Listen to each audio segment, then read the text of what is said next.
What is up, everybody? Welcome back to another video. In today's video, we are back with another Lions video, of course, and today we are here with our first look at this Lions-Seattle game, and we're going to start on the defensive side of the ball because we gave up a lot of points in this game, so I thought it was only right that we start with that side of the ball. That's where most of the criticism has come in, which makes a ton of sense. I do want to take a look at the offense as well, but I wanted to start on the defensive side. Now, we're not taking a look at every play, kind of like last week's videos, so that is something, but there are more plays than I think either of last week's videos. However, I cut a lot of things out, so I want to make that clear. Like, for example, Derek Barnes had a couple of good run stops early in the game. There were a lot of things that I did cut out because I know this video is going to get kind of long with how much we're going to talk. So just keep that in mind. There's a lot of good, some bad probably that I cut out as well. But these are some of the key plays that stuck out to me that I circled. I was like, hey, I want to showcase something on this play. Maybe it's just something that stood out to me. And remember, this is just what I'm seeing. Okay, this is what I'm seeing. This is what I'm taking away from it. For us, we had some opportunities that we kind of left out there. The Lions' game plan was clearly to be very aggressive on early downs. Then when it came to pass downs, we saw how important the rush lanes were. Unfortunately, I don't think we got them into enough obvious pass downs. I thought in some of the critical situations we didn't come through. For example, overtime 3rd and 6 had an excellent opportunity. We were successful there all game, and then we didn't come through in that circumstance. And then as you went through the game, you saw some tweaks and adjustments, personnel adjustments when they changed where guys were aligned at. So there's a lot of moving pieces, but overall, I do give Seattle a ton of credit. They did an excellent job. Geno Smith did a great job of just getting the ball out a lot of times, just finding somebody, because the Lions were extremely aggressive against this quick passing attack. At times, they would overwhelm our coverage. We had some small wins in there. They had some wins as well. But overall, obviously, the offense got the better of the Lions in this game. But it was better than last year. We did get a couple stops. We forced a couple points. So there still was some good. And I'm going to mix in both in today's video. But there's a lot of talk that's going to happen. So I'm not going to talk much more. Outside of, you can see the mouse is a little bit bigger. I know some people have asked me to, I think, do that, make it a bigger mouse. I figured out how to do that, so I have a bigger mouse. I couldn't write on the screen. I tried to, but for whatever reason, I couldn't make it work without it being very annoying. So I'm like, all right, we'll save that for like a live stream, but I do have a little bit of a bigger mouse, so that's kind of nice. But we'll start off pretty simple here, and I want to give some love to Benito Jones. It wasn't a perfect game for Benito. There was some bad in there with pretty much every player, but I thought Benito did a lot of good. We know that he's kind of be thrust into this role as playing that nose tackle position for the Lions. There's been a lot of Isaiah Buggs not up for the Lions, and I do think at some point that will definitely change. There were times where I thought John Kaminsky was plugged into the 3-tech, and I didn't think it looked the best. Obviously, passing downs, he's great there, but Benito Jones, I think, has done a really nice job just getting consistent push. There were a little bit of, pressure that he put on the pocket, but really just against the run, getting a consistent push on the front side, forcing cutback lanes, and I wanted to show some love early here to Benito Jones, who's lined up right here, number 94, at the one technique, shading that center on the play. You can see the push that he's going to get through the A-gap. There's the cutback from Kenneth Walker, and also the Lions did a really nice job with contain in terms of on these plays where things could have really broken wild. They handled it really well, whether that be the safeties coming down most of the times making that tackle. They did a really nice job of kind of corralling any of these runs that looked like they had an opportunity to break much bigger than what we saw initially. But here, good job forcing the cutback, and then he runs into the arms of Cam Sutton, and you also get Aiden Hutchinson there. Now, let's get to our first coverage play. We're going to take a lot of different looks at coverage in this game. The Lions gave a lot of different looks defensively, a lot of cover 3, a lot of disguise looks. They mixed in their cover 6, like we'll take a look at here, but bringing an extra rusher. Now, not always did they do that, and one of my takeaways was when they got them, they felt like an obvious pass downs. A lot of times they weren't blitzing on those downs. It was the early downs where they would bring an extra rusher, a play like this, and we'll take a look at what happens here. So like I said, you get a cover 6 look, so you have the underneath zone here from Jerry Jacobs, and you have the deep safety over top. We've seen a lot of teams do this. We did this in the past with DK Metcalf. It's kind of a way to just bracket him in when he's on the single side like this. So we've seen a lot of things like this for the Lions when they match up with DK Metcalf. We'll take a look at it later. They end up actually switching where their cornerbacks are aligned. Here you can see Jerry Jacobs at right cornerback. He ends up flipping to left cornerback a little bit later in the game as DK continuously aligned on the left side of the offense. But here, we see this and we don't actually see what takes place here. And they're like, man, he gave up a chunk underneath. But every time it felt like something different, whether that be a breakdown, whether that be just a little bit of a miss. But they were going to test us. They were going to test us underneath. They were going to test our linebackers. And on this play, while we don't get to really see it live, you can see it in the replay. So that's why I'm showing it here. So at the top, you get that quarters kind of look against the 2 receivers. And you're going to notice they're going to bring the slot Brian Branch on this play. Now, with that, we saw this a lot in this game. And unfortunately, we just didn't capitalize on really any of those opportunities. Not many. I mean, we had opportunities where if we could have got them behind the chains, the strategy made a ton of sense. We just couldn't do it. But here you may be asking yourself, well, why even blitz him here? And that's immediately what I'm asking myself. I'm like, wait a minute. Why would you blitz your slot corner? Because we saw a couple times where they kind of overloaded one side of the field when they already have 2 receivers on the side plus a tight end. I mean, if he blitzes and this guy goes out, someone's going to be open.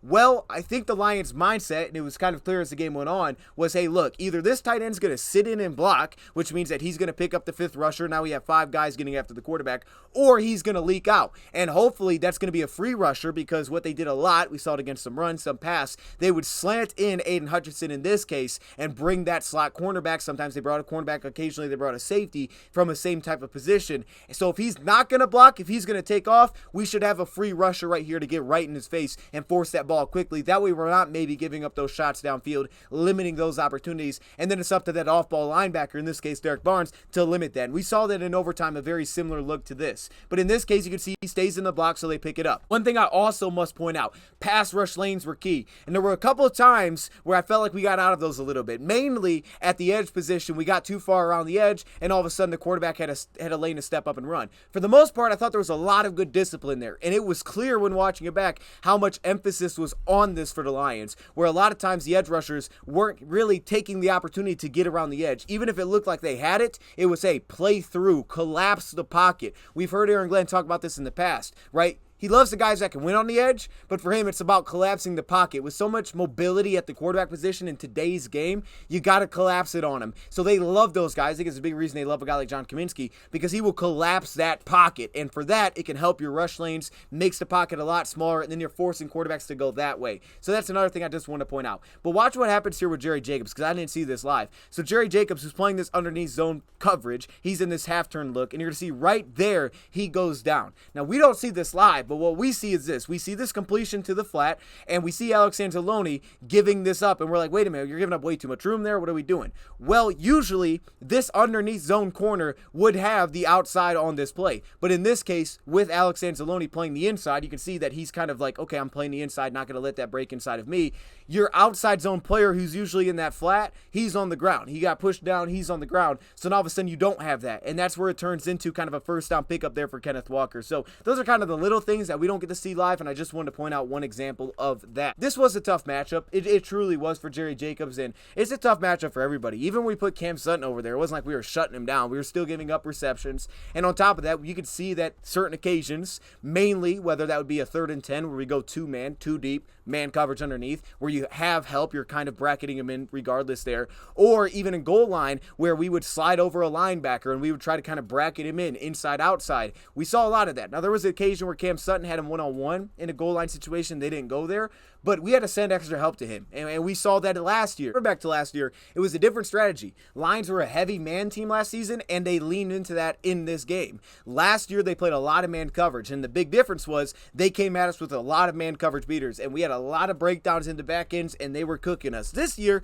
we're playing much more zone coverage, but still it comes down to that communication. So we'll take a look here, and here we're going to get just a really nice route though against a half turn look here. They're going to go into a cover 3. We saw a lot of this, especially early. Here's your safety dropping into that flat, and you're going to see DK just runs a nice route. You can see him kind of hitch, and then he's going to go, and then he breaks it back down, and he gets that little curl route on Jerry Jacobs on that play. Drop out James Houston, who's kind of that sandbacker. They started to move around Hutchinson a little bit as well, not a ton, but a little bit. But they drop out James Houston. In this case, we lost him, which was tough because even though like he's not like I want him on every matchup, he is pretty fluid in coverage. He's our most fluid linebacker at that position in that role. So while he maybe doesn't give you always the presence of he's going to drive back your tackle as a bull rusher, he does give you some coverage versatility, much more upside than I think anybody else that plays that role for us. So that's why that was a tough loss. And also you can see they're sending some help here Hutchinson's way, trying to kind of chip him with the running back on this play before leaking out. Or actually that was a tight end who was in the backfield. So that was just a nice route by DK Metcalf, and I thought I'd showcase that. He had a good day. About that different approach from man heavy, well, here's an example. You get a cover 2 look defensively, and again, last year a Tampa 2 look defensively. Last year we had a lot of man coverage in this game. game, they bring a 4-man rush. You can see Hutchinson win with that inside spin. And I've heard this a lot, but the reality is that with the speed that they were getting the ball out, there were a lot of occasions where, yeah, you can beat your block, but that doesn't necessarily mean that you're going to get a quarterback hit, right? I mean, a quarterback pressure can fall into multiple categories. If you hurry the quarterback, that's the pressure. If you hit the quarterback, that's the pressure. If you sack the quarterback, I mean, that's an automatic because it's a sack. But the point is that just because, and by the way, Hutch leads the NFL in pressures right now. I think a lot of that probably came against Kansas City. But the point is that in this game, with the speed at which they were able to get the ball off, it's going to make it very difficult to hit the quarterback. There has to be a balancing act. The ball has to be held onto for you to get those sacks. Even if you have an immediate win, we had multiple free rushers. How many sacks did we get out of those? None. No sacks out of a free rusher. So it wasn't always necessarily that we couldn't get there or we couldn't beat our matchup, but we couldn't have both things kind of playing together. And I think that's a big reason why on those obvious pass downs, the Lions said, hey, we'll just bring 4. We're going to trust that we're going to win those. Now, to that point, when we did that, I thought those were the times that our guys had to come through, and we did not. We did not consistently come through in those opportunities. So it was like, hey, when we are coming through, we're not getting maybe in the back end to hold on to the football. This didn't balance out that well. So in this case, you get that cover, or Tampa 2 look defensively here. And again, they kind of just stack up their guys. You can see Jerry Jacobs is pulled up by the vertical route as well as Alex Anzalone. They run that little hitch, boom, quick completion. Now you see on this opposite side, Hutchinson beats the right tackle here, boom, with that inside spin. And again, that was a big part, right? Not getting too far around the edge, especially depending, I think, what on that defensive tackle is doing. If he's playing through this guard, we don't want to get you flying out to the edge. We saw this with Kaminsky a little bit later, where Charles gets the edge. All of a sudden, they take him off the field because Geno just takes off because there's this huge lane. So there is an emphasis on winning through or inside, collapsing that pocket rather than just beating your tackle any way possible. That was a clear emphasis in this game. Lions bring a little bit of a weak side blitz. You can see it. They're going to drop into a cover 3 look. Now, a big part of this, it kind of cuts off. C.J. Gardner-Johnson is rolling down from that safety alignment. So Kirby Joseph is throwing from the left side of the field all the way to the right side of the field, become this middle single high safety. Now, they drop out James Houston. So again, I think they did a solid job there of making sure they at least had numbers to handle what happened on this backside. You don't want to just be outnumbered if you can help it, right? You don't want to be outnumbered in zone coverage because usually someone's going to be wide open then. So they keep numbers over there by dropping out James Houston. But then again, at the bottom of the screen here, you have this cover 3 look. Kirby Joseph is working his way over there, but he's got a long way to travel. And at the same time, DK Metcalf, you're going to see him press that blind spot right there. Boom. There's the quick break. And again, good completion. They pick up a big chunk on us. Also give credit to their running backs. Like, really, they stepped in there. And you know, some of it was we missed opportunities. I would say another part of it as well is, like, when we had a rusher against a running back, we didn't win that matchup very often. So that's another thing that I got to give credit to. Like, they were picking up those blocks really well from the running back position. So you kind of got to tip the hat to them a little bit as well. Like, hey, they're handling that. Now, here in the goal line, we had good and then we had some bad. Let's take a look at a good play first. Again, Benito Jones working this front side A gap here. Watch him on this play. Big number 94. Boom. There he is, pressing into contact, playing a little bit behind the line of scrimmage. And then the cutback lane, this was great by Aleem McNeil. Here he is on this 3-tech. He's outside shade of this guard. You can see Derek Barnes kind of filling into that A gap here. Watch Aleem McNeil, boom, get contact and then roll his way through. And then you can see he's able to, again, kind of lean behind the line of scrimmage. And that allows that when this initial cutback right there, boom, happens, now all of a sudden there's not a free lane. He's still working through it, pushing it back, and he ends up picking no yards on that play. Just going to showcase this. Derek Barnes had a really nice day early. I mean, he had a really nice day for the most part against the run. I should say that, not just early. But this was a weird one. For whatever reason, I think it was more the running back's body language from watching it back. Right, you can see the clear gap that he has to fill here. He's right there to fill it. And then right there, he peeks out and takes off. A couple times we got caught with this where Kenneth Walker would kind of make a move and our guys would maybe overreact just a little bit. And then all of a sudden, we jump out of a lane. And I thought this was the most obvious one because they just needed a yard to score. So you could see him fill right here, boom. And you can see Levi's working to play through the guard on this play, but he's not in this gap, right? And then Benito Jones is unable to get himself free, which was a little bit of an issue, I think, back in the preseason as well. But Barnes is there to fill. And then with the running back showing that he's going to cut back initially and then breaking back inside, Barnes kind of leaves that lane. It's good vision by Kenneth Walker. Tracy Walker was out there for kind of the read look. So here the Lions get kind of that match look defensively, which we've seen where, hey, if the route's underneath, you know, you keep it. If it goes vertical, you can see they pass it off to the safety. Notice here with Tracy Walker, we've seen a lot of that. I'll give them credit because even though it was incomplete, they went and tested that at least one time in this game. They were like, hey, we're going to get this look from them defensively. Let's test that. Let's see what we could do. I didn't think they were successful on it, but it's interesting because there was a real battle going on there. But here, I just really wanted to point out Jack Campbell doing some work underneath. So he's working with this underneath route. First off, it's looking to the seam here with Brian Branch. Dude, I really I think you appreciate it more when you go back and watch the All-22. He is so smooth in coverage, and it wasn't perfect. He gave it the touchdown at the end, which we'll kind of give a little prequel to a little bit in this film look. But Brian Branch is so smooth, especially in man coverage, man. You got to give him a lot of credit. He just handles that. He can handle that thing one-on-one. He is very good at what he does. But here, I like Jack Campbell underneath doing some work, and you can see from the pass rush lanes, you can see our guys really trying to collapse that pocket. But how about Jack Campbell? Now, this ball I thought initially was tipped, but you can see Geno, he starts here wanting to attack this seam. You can see Branch handles that really well against the tight end. Then he comes back underneath, feeling kind of that pocket collapse. Good job by Romeo on this play a little bit there from Hutch. And then it's Jack Campbell, who, yes, the receiver underneath kind of slips out of his break right there. But Jack Campbell plays this pretty well. He's in a good position coverage-wise, and there's nowhere to go with that football. So good job from Jack Campbell. It's actually just another little view at it. You can see it here underneath. See the movement laterally. That was nice. We saw this one too. We talked about it, the 3rd and 10, how they didn't even really want to give it a shot. They see man coverage defensively. Lions go into what they kind of did for a lot of the day. 2-man. That was their plan. Hey, we're going to play 2-man when we have 3rd and long. And that's what they did here. They're manned up across the board. They got 2 deep safeties. But again, I wanted to point out Brian Branch, I thought, played this really well. Getting to the outside, allowing Alex Anzalone to attack through the inside, and you can see it right here. You see when he breaks back to show kind of that tunnel look, Brian Branch gets to the outside to kind of force that back inside, and then Alex Anzalone can play off of that. So they bracket that in well, play that really well. They worked off each other well there. Fortunately, this next play I kind of cut off, and I know you can't really see it here, but again, you talk about some of the details from routes. When they stack this up for the receiver to release inside right behind the tight end basically on this play, showing that he's going vertical, which forced the cornerback to drop and get depth. Then he broke back outside before it was really just too late for a guy like Jerry Jacobs to get out there. Those little things, the detail was on point. Lions brought a blitz here. They actually brought both Brian Branch and they brought C.J. Gardner-Johnson, and he's a free rusher. But I think this was just to show the example of you're in his face. This is what you want. Obviously, the repercussion is that you are missing an underneath defender. So as the cornerback is pulled vertically, obviously the flat's going to open up on this play. But I think the big thing to point out here is this is like, hey, you feel good. Like, let's at least get a tip. Maybe we get a sack. Regardless, we're getting the ball out of his hands. Maybe we can get some missed throws, and then we can swarm to the football. At very least, we're definitely keeping them from getting a good look at a shot play downfield, which for the most part the Lions did. They did not give up they didn't give up many shot plays when they brought the heat. I don't think they did at all. But on this case, it's just barely getting over the defender's hands, getting out the pass, and that's what Geno did a really good job of, consistently just getting the ball out. By a sliver, but he got the ball out. Another 2-man look defensively for the Lions. Now here's a big key. So during this game, they had lost DK Metcalf, and I thought that was a key because it was more noticeable actually when he came back. We saw it at the beginning of the game, and he went at him a little bit in some of those cover 3 looks defensively, and I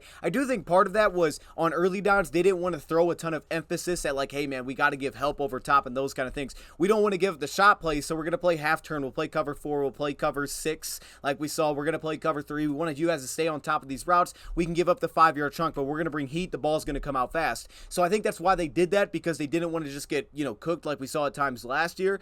But when, again, they got these situations where they were more obvious passing downs, this is the kind of look the Lions gave defensively. But I think here's the key. There is no DK Metcalf in the game right here. And you can see Jerry Jacobs handles it well in coverage. Here he is at the top of the screen one-on-one. But with DK Metcalf in the game, that wasn't the case necessarily. And that's, I think, a big reason why they had to switch where the cornerbacks were aligned at, because they were kind of just sitting at the same spot the entire game. They ended up flipping it. But this is just good man coverage across the board. Again, you can see from the edge rusher position where they're trying to win. They're trying to play through those tackles. Also, this tight end kind of releasing, squeezes him inside. But you can see win through the tackles, collapse them in the pocket, and just slowly kind of work that thing close. They believe with John Kaminsky, they should be able to do that at guard, right? And sometimes it's not always great, but that's the belief. And across the board here, I thought the coverage was pretty good. You can see Cam Sutton sticking to the inside really well against Tyler Lockett. Like, that was some beautiful coverage. You can watch him down here one more time. Boom. So they're playing inside leverage with the safety up over top. This is the play that kind of got us at the end of the game with DK Metcalf. But you can see Sutton here. This is excellent coverage. Doesn't bite when the eyes go outside. Sticks inside of it. Covers it up well. Brian Branch was doing his thing from the slot here on JSN. Look at him undercut this route. Beautiful. And then once that happened, nowhere for Geno to go. Pocket starts to collapse. Now you're going to see here with that spin, he starts to take off, but there's just really nowhere for him to scramble to. So when you play man, pass rush lanes become very key, because again, the Lions don't play a spy. And truly, they would have struggled to afford giving themselves a spy. If we think back to last year, we showcased plays of this where they would take off on us when we played man coverage.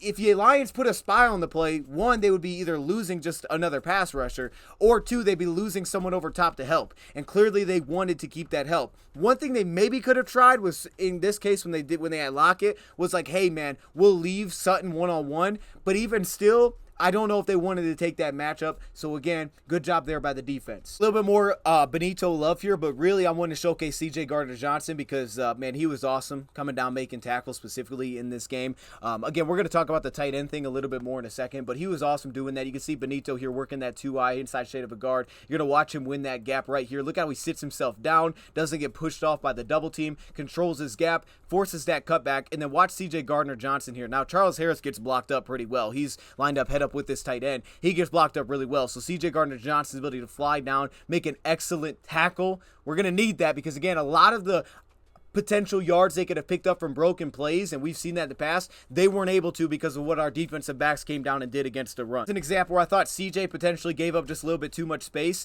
Lions went into a Tampa 2 look. Now this was a short yardage situation. I believe this was, it was a 3rd and 1. Lions going to a Tampa 2 look. So you can see Lockett's going to release inside. You're going to see Brian Branch is going to stick with that. Here's the linebacker opening up, but he's going to sit underneath because they're running 2 crossers here. And then obviously Alex Anzalone is also underneath. But with Cam Sutton, and they picked on this a couple of times when they got kind of that flat look and they knew that we were trying to keep safeties over top.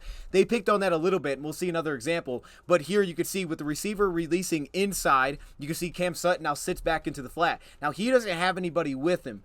Now, the issue I do point to here is also the pass rush. Aiden Hutchinson, he wins on the edge right here with the rip. That's great, but again, now the stress goes right to Benito Jones. I thought Benito did a solid job of staying in front of this, and I don't know if Gino didn't have Cam Sutton there, if he would have been able to pick up this first. I would assume he would have been able to take off. It looks like right here he probably would have been able to, but Benito did his best. But again, with that, I think again that can throw attention to Cam Sutton, like, okay, I got to kind of dive down on this because now there's literally no one in that gap. So it's like, oh, okay, yeah, you beat the block, but guess what? Now the quarterback's going to step up and take off, and it puts a lot of pressure on that. However, you see at the top here with C.J. Gardner-Johnson, once it's passed off to him, I thought he gave up too much cushion on this play. I would think that you'd want him to get a little bit tighter to this route. You understand what he's playing, what his role is in this defense, but it's just like, hey, man, there's literally no other options. They need 2 yards, and here he's giving up so much depth, and you can see it really at the top of the route. He kind of flows away from it. Now, we know C.J., he can kind of lean with the quarterback's eyes, but he really starts to flow away from this, and now it's just way too much darn space. You can see the coaches were kind of upset. Cam almost got his hands on it, but just too much room on that play. I mean, there's really not a lot for me to really showcase here other than just some of the, just some of the tendency for the Lions, right? So we got these empty looks, and it's felt like when they went empty offensively, the Lions' decision was, hey, we want to drop into coverage, right? We're going to drop. We're not going to bring an extra rusher when he goes empty. There's too much space to cover, and again, there's too many receivers. So here, for example, you have 4 guys on one side of the field, and the Lions are going into a Tampa 2 look, but they're also going to drop out Levi and Aiden Hutchinson. They're only going to bring 2 rushers on this play. The 2nd and 9, and I think it's crucial that this happened after a good first down play. If they could minimize first down, Seattle came out in this spread or empty look. They're just trying to limit what they pick up on this down because they wanted to get into those 3rd and 5 plus, right? They really wanted to limit what would take place here. So they're throwing the ball if they go out and empty. So the Lions say, hey, we're going to drop everybody out. We need to limit this play. And that's what they do here. It was an interesting coverage, but the Lions dropped 9. There you can see Jerry Jacobs. You can see they're kind of working the flat and then the vertical, so it makes sense. Like, do we want to hit that honey hole shot? We're going to kind of push him back. But Jerry dives down, does a really nice job here. I will give credit to Jerry in this sense. Really nice open field tackles. Really nice open field tackles. Really limited what happened after the catch. Here the Lions are going into a cover 3 look. Now here we're getting a 3rd and 6. We're getting a 3rd and 6 look here from the Seattle offense. And you can see the Lions are going to bring Alex. They're going to drop out Charles Harris. So again, you bring a different rusher, but they're not blitzing on this 3rd down play. Notice here as well, this was really well done. So Cam Sutton's going to communicate right there as it breaks inside, like, hey, switch this off, right? Because of the zone coverage you're in. This is your kind of your flat underneath defender in this coverage. But his man releases on a drag, and then he drops off to take this vertically. What I really liked here was C.J. Gardner-Johnson getting such fast depth, right? From working this kind of hook zone underneath. Watch how fast he picks up depth here, understanding, hey, this is DK Metcalf. That's who they want to go to. They want to get middle of the field. I think it's a big reason they try to keep these middle field closed looks defensively. And then obviously it kind of isolates these guys on the bottom, so you're just trying not to give up those first downs. But here with him in the slot, this is great recognition. He goes by CJ, but watch him get fast depth. Watch him drop. And when he does that, now Geno Smith doesn't have anywhere to hit to go with this pass. So I loved this from CJ Gardner-Johnson, getting really good depth there, and now it forced Geno out of the pocket, and then once again, you drop out Charles Harris, and the Lions on this play. Now, Alex brings the blitz. You would think the rush lanes are filled, but he kind of gets pushed through the pocket, so it allows Geno to step up, but Charles Harris does a nice job being kind of out here, limiting that, and obviously they get the stop. They got off the field on that 3rd and 6. As I said, 3rd and 5 plus, they only converted twice, and unfortunately, one of the two that they did convert on was one of the most crucial plays in the game, if not the most crucial play defensively in this game. You get kind of an overload look. So this is what I talked about. They kind of picked on when we were in some of these cover 2 looks defensively, and this was a great example of them doing that, really. So you're going to see here, they're going to drop out CJ Gardner-Johnson, and they just overload this side of the field. You can really see how it happens kind of step by step on this play. So they give you this 3-back look and a pistol look, 2 to the right on this play with both of their tight ends. It's a weird offense, but this is how they do it. You can see immediately Lockett releases vertically. So Cam Sutton passed that off. Now he's focused underneath because he has the outside flat on this play. So he's focused there. Well, then this receiver, or this tight end, he released to the flat, so that's gonna pull down Cam Sutton instead of really carrying anything vertically. So now all of a sudden this tight end releases vertically, but they're basically gonna run 2 routes right on top of each other. Watch this. So Lockett's gonna run a corner route, and then so is this tight end right underneath it. So you basically create levels here defensively. And now for Alex Anzalone, who's filling his gap against the run initially, there's the play fake, which was a huge part of this. I saw a little wrinkle there. Now all of a sudden they overload this. They're basically throwing 2 guys at CJ, and you're asking Alex Anzalone to get way outside of what his coverage assignment would normally be. Normally the flat's here and he's inside of that, but now you're asking him to really roll outside of that, and he's just a step late. He would nearly had this ball in the passing lane, but he becomes a step late on the play because they're really pulling him out of his zone. And again, nice job kind of overloading it, using the play fake to get him to take a step, and then all of a sudden you just go right at it. So right here, boom, there's that play fake, takes a step, and now he's getting way outside of his zone. But again, they get right over, he was close, and then they complete a pass. That was just a well done job by the offense. Also note on this play, the Lions started to do this a little bit. Charles Harris kind of playing that sandbacker role. The Lions started to give a few looks here to Aiden Hutchinson one-on-one with this left tackle. I think they were trying to create some matchups there potentially, but this was one of those examples that I did not love. I had Aiden Hutchinson in terms of my stock watch. I had him down in this game, and a lot of it was mainly due to run defense. Not as much pass rush. Did a lot of good as well, but I thought run defense was the most hit and miss for him, and there was a lot of things thrown at him. They threw a lot of attention his way, understandably, but a play like this, you can see the tackle kind of gets in his chest a little bit. I guess maybe he could have been holding as well, but then he peeks himself inside right there, and that's when Kenneth Walker decides to just bounce it outside, and he walks himself into the end zone, and we've seen that happen right here. Here's where you notice it.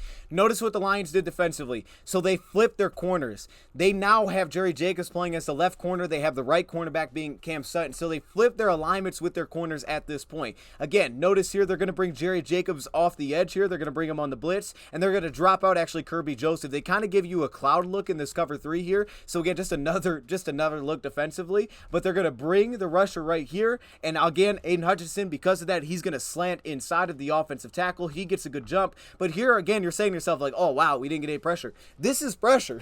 Like, this is absolutely pressure. I don't even know if he got a quarterback hit because he didn't actually hit him on the play, but there is no way to get there any faster than that. There isn't. I mean, there isn't. He's literally taking a straight line to the quarterback, but again, the ball is out so fast. I think that's what the Lions were hoping to do, limit that, but I think they also wanted to hopefully create some negatives. And again, unfortunately, they were unable to really create any negatives in this game with any of those rushers that they brought. So here, again, Cam Sutton one-on-one with DK Metcalf. They run this quick little hitch route, and he completes it for a short little gain, but they do get the ball off once again. Now, I think defensively they put you in kind of a pickle because they play 3 tight ends like this. So personnel-wise, you want to put more backers on the field. You want to line more guys across the front. Well, at the same time, you kind of want to have a safety over top if you're going to ask your cornerback to go up and press and try to take this type of play away because you don't want to give up the shot play. So for the Lions, they leaned into, okay, we're going to kind of sit over top a little bit, play like this cover 3 half-turn type of look that we don't have to necessarily put help directly over him and put 2 guys there and then give up something maybe in the run. This is one of the other plays that I didn't love from Hutchinson because I felt like he could have done a little bit more, but honestly, seeing it from this point of view, I could say that it was probably a tougher assignment than originally thought.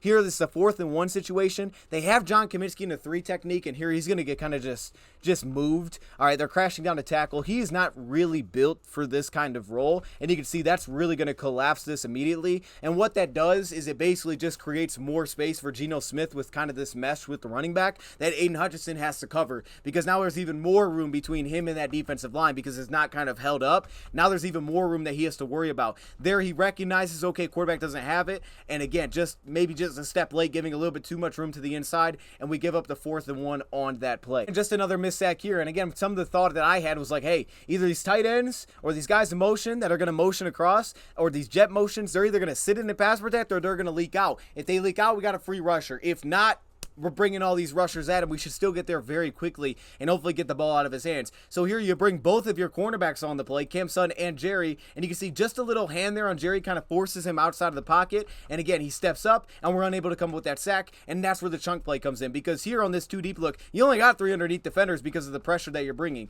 You do force guys to kind of sit in and block because it's like, hey, if I don't block, this guy's got a free rusher to the pocket. So you kind of, I think, ultimately take away weapons for the offense, but you're going to see Jack Campbell opens to the strong side of this play with the motion. Here it is. This tight end stays in the block. The jet motion actually stays into block as well. So now really, actually, the more weapons are on the left side, and what that does is it forces the cornerback to kind of worry about that flat. So you're asking a lot of Jack Campbell covering ground, and you're going to see that he notices right here, okay, he's going vertical off to the safety. I'm going to look back and find the quarterback. Then you start to see potential sack, and by the time he flips his head around, he's unable to get in a position to make a play on that. Here's a play that I really wanted to showcase, because I think a play like this could easily be overlooked, and defensively, I think you get kind of a cover 3 look here a little bit defensively on this play, and if that is the case, you're asking Alex Anzalone to cover a lot of ground. Flip side, it kind of looks like a cover 4 as well, just with Kirby Joseph getting a little bit shallow on this play. Regardless, the focus here to me is this, right? You see this happen, you're like, Alex Anzalone's late, right? You give up kind of this,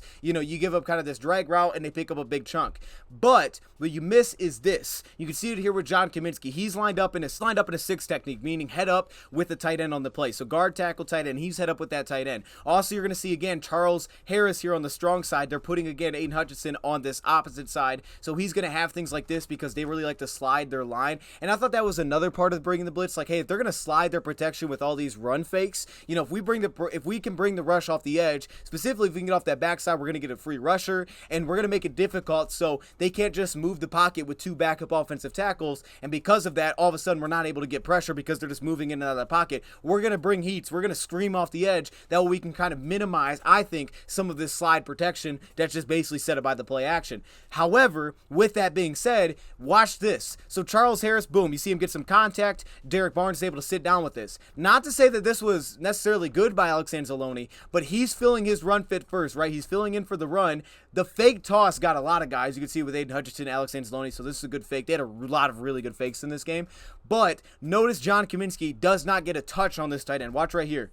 Completely whiffs, and what that does is that tight end that's in line, he's not forced to take a step. There's no delay. He's immediately now dragging the middle field, where usually if you're head up with the tight end, because the Lions, it was a lot of being synchronized with what the D line's doing, what the edge guys are doing, what my linebackers doing. Everybody's got to play together, and here when you completely whiff, now Alex Anzalone, that one false step, you have no shot. He's already screaming across the middle of the field because he wasn't affected off the line of scrimmage, and now he's running. You got to stop, change your direction, get back out there. So again, I still do think Alex Anzalone got too aggressive here, but again, you're trying to stop that run. However, it's really with all the wide runs and the tosses, like there was emphasis to that. But again, when you don't get any touch there, now all of a sudden that man's got a free essentially release and he's just taken off. And again, Alex Anzalone really doesn't have any help on that side. There's a lot of field that he has to deal with. So again, because of this route here from DK Metcalf, he's got a lot of field to cover. Aiden Hutchinson isn't dropping out. He's just playing off this backside. We had a lot of 5-man rushes like that. And that's just one of those little things. Here is kind of a preview to, I think, what sort of happened. Not completely, but happened a little bit on the touchdown that Brian Branch gave up at the end of the game. I liked it, though. Not the touchdown, but I like this. So here we had Kirby Joseph. You could see him in the slot with DK Metcalf. And the Lions, I thought a lot of times were doing a nice job of trying to send help that way. You could see how the safety opens up, right? Trying to send help. So one of their options I thought was kind of like, let's put him in the slot. Let's see if we can kind of give him that 2-way go. Let's see if we can open it up a little bit for him so they can't just bracket him in on the sideline. But with that being said, here was the key. Brian Branch on this play, and I absolutely loved it. You see him in the slot here on Tyler Lockett, and watch how he handles this. So when he sets that kind of pick route, notice how he backs up and gives his man depth, Kirby Joseph. That way there's no pick on the play. Very aware of that happening, and I thought that was excellent. Now, it kind of came back to bite us a little bit at the end because when that happened, he kind of dozed off, and if you notice, watch his eyes here. He's with the receiver. There's the pick. His eyes are now into the backfield a little bit, not necessarily focused on that receiver. Now, it allows Kirby Joseph to get through, cover this thing up, but it comes comes back a little bit at the end of the game, becomes a little bit of a problem, and we'll take a look at that. But I did like it. Thought this was one of the Lions' wins schematically in this game, was the dropped interception. Lions did a really nice job of kind of hiding this look. Initially, I thought it was a little bit more than maybe that it was, but let's just take a look at what's happening here. So the motion across their tight end, initially I was thinking that, hey, that kind of signaled like Cam Sutton play inside leverage, you're not getting that inside help. But with the back, I'm assuming that they were just manned up on this play, so I'm assuming Alex always had that responsibility, not the tight end. Regardless, though, with that motion across, notice Brian Branch isn't really matched up with anybody on this play. They're going to bring him and Malcolm Rodriguez on a blitz here. Now, C.J. Gardner-Johnson matches this. You can see Kirby Joseph here at that safety position, but he's also kind of across from the slot here. Then there's the communication. Once they motion across, kind of get that man look with him and the slot receiver on this play. He's going to do this outbreaking route, and then the Lions are going to bring this rush. Now, what this really was, and you can see it's really good timing for Branch when to take off and get up there on the line of scrimmage after Geno kind of takes his attention away and he's going through the snap count process. But also, now they're just completely overwhelming one side of the field, and there just isn't enough guys. Again, running back does a really nice job here, and it's very subtle, but if you notice the running back, he kind of adjusts who he's going to block. So right here, he kind of steps in and then slides, and that forces Brian Branch to kind of hesitate. So he doesn't get, again, a clean sack on the quarterback. The ball gets off. Honestly, it probably should have worked out better for us, because Kirby Joseph now here, who's matched up on an inside leverage safety on this play, is going to drive on this out route, break underneath it, and come up with nearly an interception. And from Kirby's perspective, he should be able to get aggressive like he is here to undercut this route. Because even if Geno knows that rush is coming from that side where they're going to be coming at his face, he's going to have to get that ball out of his hands. So whether that's a throwaway or he's trying to make this pass, you can't have really a double break in here. That ball's going to come out because we're overloading that side of the field, and I think Kirby's aware of that. Out of the five-man rush that the Lions were bringing, which a lot of times was just their defensive front, you did have one less underneath defender. We saw Lions do this a lot last year, so this isn't necessarily new. They've done this a ton. But again, notice kind of how they slide. Again, they're kind of protection through the play fake. So Aiden Hutchinson, you're going to see on this play that he's going to jump from playing outside of the tight end, and he's going to have to jump himself out here to kind of fill his rush lane first, or the run lane. And then once it becomes a play fake, now he's already there, so he's going to try to just rush through. But notice again how he spins back, because again, this could have been an opportunity to just continue to working the edge, but he's going to plant and spin back because he doesn't want to give this huge rush lane up. So again, we talk about having to win inside. There's an example of it, because if he just keeps running towards the outside, there is literally nobody here, and he's going to take off and have a lot of room, and he's going to put someone in a tough situation. But you lose that underneath defender. See Jerry at the bottom, he's going to show that he's going to blitz here, then the tight end comes across and sits in the block. So that was something that they had to be prepared for. In this case, Jerry shows it, sees the tight end come over, and then he's going to drop out. I'm assuming a big part of that is he doesn't really have anyone on his side of the field. This tight end stands in the block, so now he can think, okay, I can rush. Then once the other tight end comes over to block, there's really no point in rushing for him if that wasn't like the called play. So he just kind of drops himself out back in his zone, because again, no one really dropped to both guys stayed in the block, so he would just be getting blocked on that play, and he probably doesn't trust himself to just go win that matchup.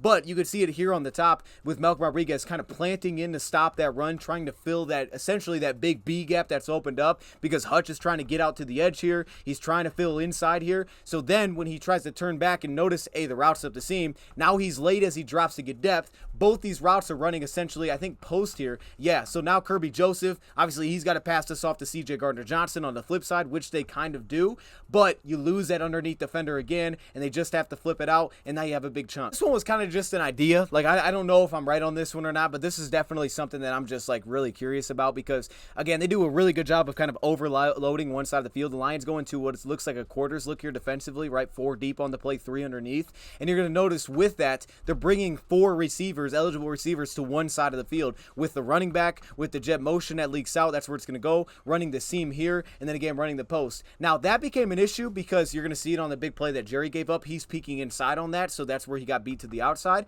but they're overloading one side of the field. And you notice here, if you're going to take a look, right, Alex Anzalone plays this seam route. Now this is released vertical, so boom, safety, okay, Jerry Jacobs, so he sits on this seam route as this one breaks over to Kirby Joseph, so it seems all fine, but because they have this extra route underneath, now it's like, hey, you only have 3 underneath defenders here, and everybody is essentially occupied. But with Alex Anzalone carrying that seam and not passing it off, like right here, he didn't pass the running back off to a safety. He continues to carry that upfield, which I would understand, because from Alex Anzalone's point of view, right here, I wouldn't know if he necessarily knows, like, hey, this guy is going to be occupied by CJ because he's going to cross the field. I don't think he would know that. He may think CJ has that. So once you see 2 guys go vertical, you're thinking, hey, I got to pick that up because there's no one else behind me. So he picks that up. understandable. But now with Jack Campbell and Alex, it seems like one of those things where there has to be something here where either Jack immediately sees that and he's like, all right, I can drive on this, because he continues to kind of hold back, and now they're basically playing inside outside on one player instead of just driving down. When you have an underneath defender here and you know you have a safety behind you, it's like, hey, someone's got to pass this off and go get this guy.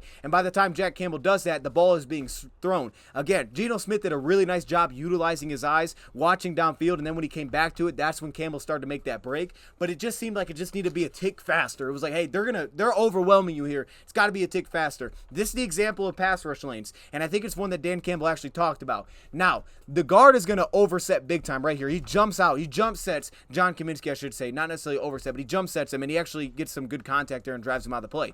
So when you tie that with Charles Harris trying to win the edge and not playing through the tackle, look at the rush line it creates. This was the second 20. They picked up 15 yards. It was one of the biggest runs for them in this game. And it's because of this. If someone's going to go inside, you can't go to the edge because now there's nobody out there. You're asking Aleem Neal, like we saw earlier, to cover a ton of ground, and that's not going to happen. So I don't know exactly who they would say this is on. I think it's probably a little bit on Charles here, just from seeing how the edge rushers were playing this. But again, when you do that, you can see how Hutch is playing his, trying to drive it through to the pocket. There's no collapsing there. He's just taking off and running because there's this huge rush lane that you left void. This was the play where Jerry Jacobs gave it the big chunk. Now, we're seeing this live. We're like, what the heck happened here? This was a really good opportunity to get off the field, right? This was, I think this was a third down situation for the Lions. And I think it was a 3rd and 10 plus. This is a really good opportunity. It felt like we were going to get off here. They go into, again, another quarters look. You can see how they're all on top of this. And you're going to see Alex Anzalone is going to take the running back out of the backfield. Okay, that's understandable. Take the running back, take the check down, right? He's the only other option on this side of the field with 2 safeties. So he drives down, takes that away. Now, all of a sudden, here's the crossing route that sits down in zone. But it's really the top of the screen here, and it's Jerry Jacobs. You're going to see, watch Geno Smith's eyes. He's seemingly watching, again, up the seams. And what they do is they do a really nice job of this. They run basically 2 deep dig routes. And you're going to see with Jerry Jacobs, who's playing, again, that deep quarter of the field with those 2 deep routes that are releasing vertical. As Geno continues to stare that down, and look at Geno looking like he's preparing to throw this, you can see from Jerry's point of view how he's seeing this, and he's seeing this as well. And he starts to kind of open himself up, because initially he wasn't open up. But watch him open up on this play. You're going to see right here. So he's dropping. Boom, there he opens up. You're going to see Geno looks like he's about to let that thing fly. So he opens up like, you know, playing through those receivers. That's what he's seeing. And when he does that, it's a really cool combination. They run a dig route and then they run the out route. And that is when, boom, you can see right there, they hit him with it. So to me, this wasn't maybe even as much as him like, oh, he got beat by the receiver. I don't even think he was looking at the receiver. I think he was more so because he didn't react to it. He was reacting to playing through the inside eyes. And then again, what Geno was seeing and kind of playing off of, and that's where he completes that pass. An example of that touchdown, this is just a really hard play to cover because you're just covering a guy running directly straight, and Jerry's not the fastest guy in a straight line, but notice what they do at the bottom. Again, they bracket in DK Metcalf here on Cam Sutton. You could argue maybe they shouldn't have done that, but that's what they did. Makes sense. Cam Sutton's not the biggest guy. We've seen him at times at the top of the route, even in this game when the ball didn't go there. He can get kind of pushed around the top of the route because he's not built like with DK Metcalf. Not many guys are. So they bracket this in, but on this backside, that's where you get the single coverage, and you have Jerry just chasing the route here of Tyler Lockett, and he does a pretty nice job getting back into the play, almost gets his arm in there, but just got a step off from from making a play on that one. I love what Aiden Hutchinson does on this play because they're kind of going into a cover 1 look defensively, and you're going to see here as the tight end kind of throws him through, look at the body control and awareness. He's like, wait a minute, why did he do that? Being able to plant, stop himself, and get his hands right in that pass lane, that was a huge batted ball. That was massive, and then again, Romeo kind of getting that jump inside, and you get the kind of that free rush on the play. We lost in overtime, but to get it to overtime did take the defense making a crucial stand. And here on a 3rd and 18, again, take a look at what they do defensively. They do the same look that we would see in overtime. They go to that 2-man. I understood it. It was working for the most part. It just did not work in overtime. You could understand why they did it. Here you go. You have Cam Sutton working underneath, playing inside leverage here. He kind of gets his hand up, which I did like. Jerry Jacobs as well. There's your 2 deep players. But with that, we know the place that you can kind of expose on the field, right? If a team's going too deep, if they know that we're going to play that, like, hey, that's their tendency to play too deep, what do you think they're thinking? Okay, well, let's just get to the middle of the field. Also, keep in mind this. You talk about kind of that little battle between the 2 coaches. Notice this. They're saying, okay, they flipped it. So now we have Jerry on Lockett and DK on Cam Sutton. This is usually how we align it. So in overtime, they flip it. And they say, you know what, DK, go get over there on Jerry, because that's how they flipped it.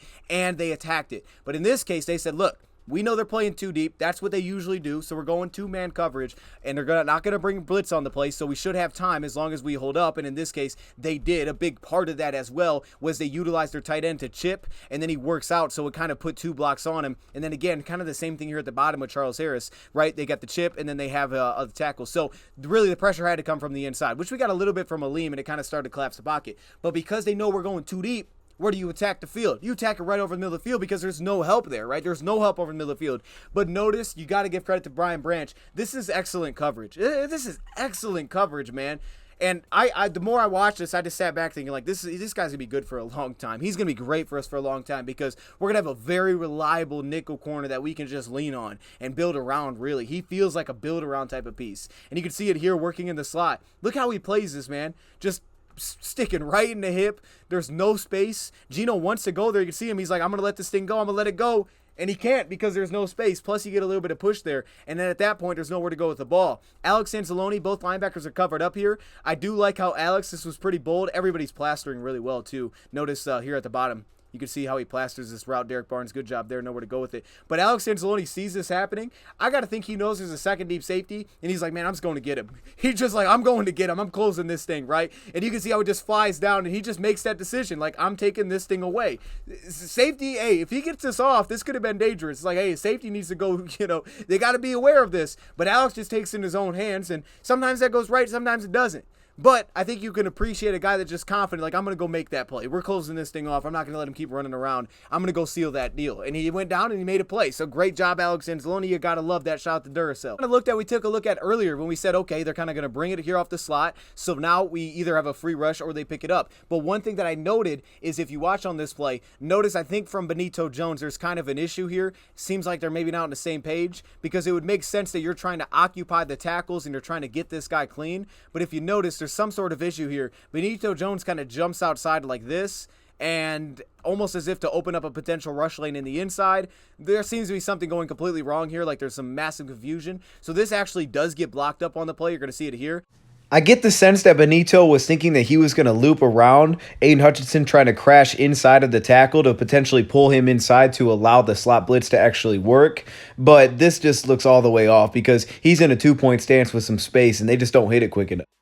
But nice job by Barnes. The ball comes out quickly, and he limits this to a short gain. Like, that's what you want. It's second down. You were good against the run. So now on second down, we just have to limit that play. We're going to bring heat. If we get a negative, we got you third and long. We're going to get off the field. We believe that. If we don't, if we keep it underneath, we got you third and 5+. We believe that we can win in those situations. That's a situation that they needed to feel like they could get into. I think that's why so much emphasis and eyes went to the run because it was like, hey, we can stop the run. We just on second down have to limit then the next play. That's why we dropped 9 into coverage. And this was probably the most crucial play because everything was fine, but notice what they did.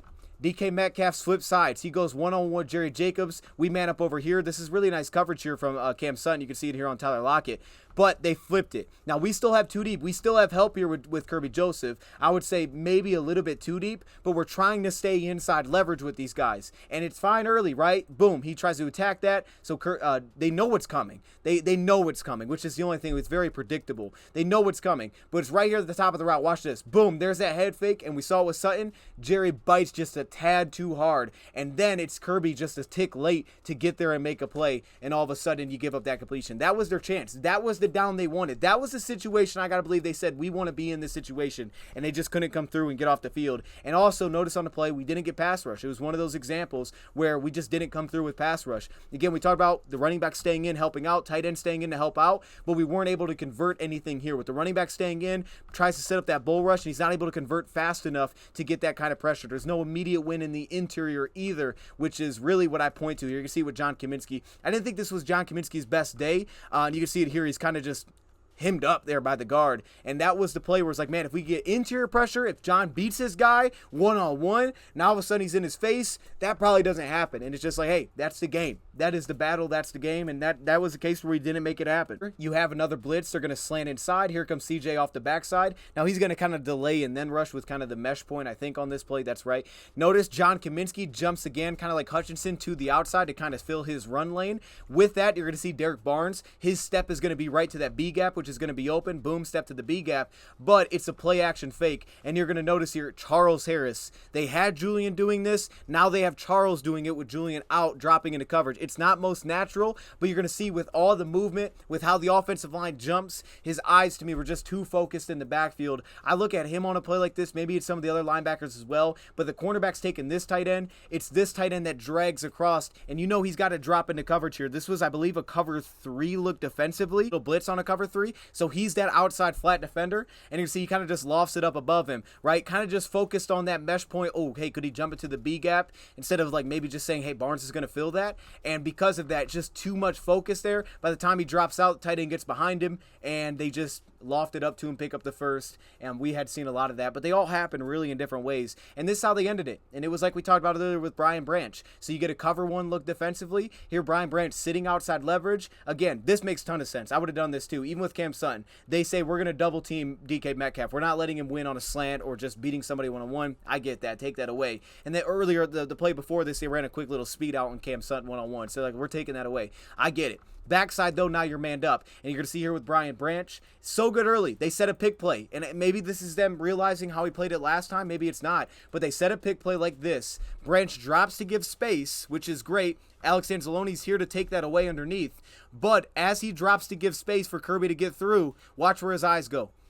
Receiver stumbles as if he's breaking inside. Maybe he was just selling that on that play. I don't know. Maybe it was just a broken play and he got out there, right? Because he kind of went down as if it was on purpose, right? This doesn't look like he's legitimately pushed down. Maybe he was. This looks like he's kind of just going down with it. And then, I don't know that this was on script or off script. Definitely could have been off script because Gino's just rolling out. But regardless, kind of maybe just selling the pick. The point is, though, when Branches sees that, his eyes come down to the quarterback. He's seeing that pressure. And by the time he finds his receiver that takes off the outside, Tyler Lockett just has enough quickness to get out there. Hutchinson, this is where we wanted to hold. Again, playing through, trying to create that soft edge on the right tackle's shoulders there, right there. Boom, play through it. It's a good rush from him. That's what they wanted, is him to break this way. They felt like that's how it was going to work. But on this case, just a little bit too much. So I don't think it was all bad defensively. I thought the game plan was fine.